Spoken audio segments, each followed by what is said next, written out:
Hey guys, welcome back. David D here from the Get a Clue Marketing Show, and this week we are talking about entrepreneurship and becoming an entrepreneur. And in this segment, I want to show you exactly how many people are getting into the marketplace. So stay tuned.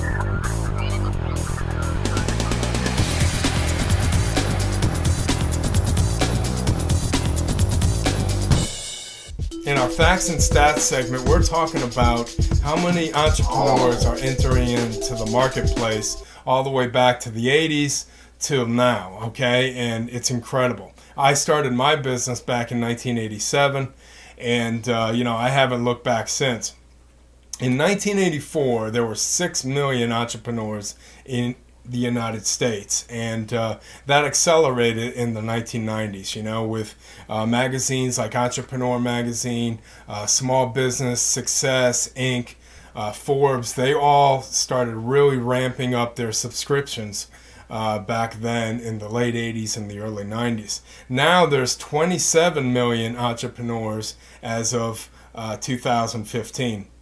I found out also that there's 300 out of 100,000 people that are starting a business every single month. Okay, that's equivalent to 500,000 adults getting into the marketplace, and out of the workplace. Okay, now that's pretty big. Now that tells you something about working for other people, and it also tells you about a little bit of independence that people want. Okay, now for me, I always wanted that independence. I couldn't work for somebody for too long. The longest I worked for someone, I believe it was for 5 years. It was in corporate America. And, after a while, I got the entrepreneur bug. I had to go back into starting my own business, But anyway, the other statistics are 50% of entrepreneurs and small businesses fail within the 3 to 5 years. Okay, that's still true. You can look that up at the Bureau of Labor Statistics and other graphs on there. Get this, there are 300 colleges offered entrepreneurship classes back in the 80s. Now there's over 1,600 universities that offer courses on starting a business. So that's something that you definitely want to pay attention to. There's a lot more competition of entrepreneurs entering in the marketplace, so you definitely want to stay tuned to the Get a Clue Marketing Show, because I go over all the different tips and tricks. So upcoming in our book market segment, you definitely want to stay tuned. So I want to give you some websites to go to. Okay, in our book market segment, we're talking about places that you can go to get knowledge and wisdom and information about becoming a successful entrepreneur. Obviously, it's the getacluemarketingshow.com. I go over all the tips and I go over stories of my own life and what I experienced. But there's also, more authority sites called entrepreneur.com. I was a subscriber to Entrepreneur Magazine back in the late 80s up through the 90s. And now they're online, obviously.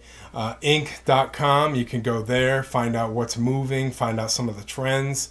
You can go to the Kaufman Group, and all these links are going to be in the show notes. But Kaufman.org, okay, that's a great place that you can find facts and stats about entrepreneurs, what they're doing, what's moving, and things like that. Here's another one called Fast Company, okay?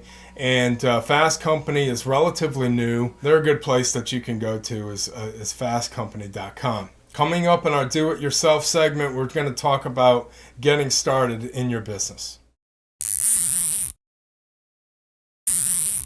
Okay, so you want to start a business. Okay, great. Well, what exactly is it that you want to do? What do you want to provide? Is it long lasting? Okay, there's a lot of big arguments about, passion versus, profits. Is it profitable? Is it long lasting? Is it something that you're going to maintain and be able to scale? Okay, a lot of these passions you can do, okay, but are you able to scale it? Okay. And, so you definitely want to do your research. That's number one, is do your research. Find out if there's anybody else that is very successful at what they're doing. Is it scalable? And things like that. Do you have what it takes? In the show notes, I'm going to give you a psychology test to find out if you have what it takes. Do you have the characteristics of an entrepreneur? Okay. And so you definitely want to take a look at that. And, also find out the different trends. Take a look at some trending websites. Do Google Trends. What are people looking for? What's the problem that you're able to solve? Okay. So the most important thing right now, if you're just getting started or you're thinking about starting a business, is doing your research. Okay. So it's time for our Q&A segment, and the question I get a lot is, how much does it cost to start a business, and should I borrow the money? Okay. Well, when I got started, I didn't need a lot of money. I definitely needed a fax machine. I needed my letterhead, and I needed a phone. So basically, it didn't cost that much, and I basically put everything on my credit card. Okay, I would not suggest going out to the bank and borrowing against your house or anything like that until you have something, some contracts already signed and that you're working on. Okay, never go out and borrow money that you don't have and that you don't even know that if your business is going to be sustainable in the next 6 months. Okay, so. Some of the other things that I did, one of the mistakes that I did was buy some brand new heavy equipment when I was in construction. I signed to a Bobcat and one of those excavators. And, we could have went used, we could have rented instead of, buying new. Okay. There's a big controversy about whether or not you should rent, lease, equipment, or you should buy it outright. So anyway, do your due diligence on that, and you should never borrow against your house and put your house on the line for those businesses. And in fact, some of those experiences you can check out on the Profit show, the Shark Tank, all those type of shows that will you'll see these entrepreneurs have put everything on the line just to make something work in a hope and a prayer. Okay, so you definitely don't want to over borrow. I used a couple of credit cards, had them maxed out, but I had some contracts available to cut down that debt. Here's a link that you can share it forward. It's called the getacluemarketingshow.com. That's getacluemarketingshow.com. You can share that with your friends. Take a look at it yourself. I go over different reviews for different software to help you scale your business.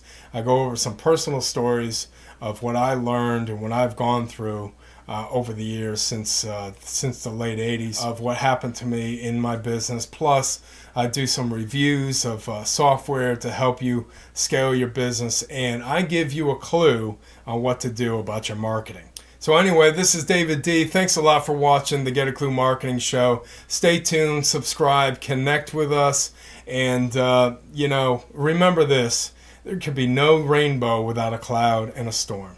Thanks again for watching. This is David Deek. Talk to you soon. Say it with video.